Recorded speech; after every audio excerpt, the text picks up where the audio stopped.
naannoo Amaaraa godina Walloo Kaabaa keessatti tarkaanfii gootichi raayyaa ittisa biyya Itoophiyaa garee finxaalii faannoo irratti fudhachaa jiruun hedduminaan du'aan yeroo adabu kanneen immoo haala kanaan booji'amtee jirti. Tibbana finxaaliyyii naannoo Amaaraa bakkeewwan garaagaraa jiran hedduun abdii kutuun harka kennachaa yoo jiran gariin immoo booji'amaa jiru. Ajajootni finxaaliyyii kunneen marii gaggeessuu fi waliigalanis hidhattoonni jala jiran marii keessan nu hin eegnu jechuun harka kennachaa jiru. Kun immoo abdii kutachaa jiraachuu aangawoota faannoo agarsiisa. Naannoo Amaaraa boqonnaa haaraa argachuuf finxaaliyyii kana dabarsanii kennuun akka irra jiraatus dubbachuu oduun gola jalaa baatee ni akeekkachiisti. Odeeffannoo biroon gorsaan nageenyaa muummicha ministeeraa dhimmoota gaanfa Afrikaa kan ta'an obbo Geetaachoo Raddaa dhimma ji'oopoolitikaa naannawaa fi misooma Itoophiyaa jijjiiruu irratti hooggantoota olaanoo mootummaa Ameerikaa waliin mari'ataniiru. Itoophiyaan nageenya gaanfa Afrikaa fi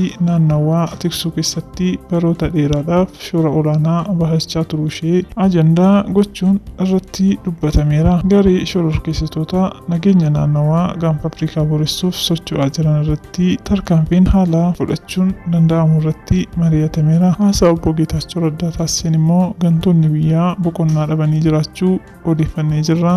Egaa dhaggeeffattootaa fi jaallatamtoota maatii miidiyaa Kilolii odeeffannoo wayitaawaa qabannee asumarraan golomnaa yeroo gaarii qabaadhaa. Galatooma.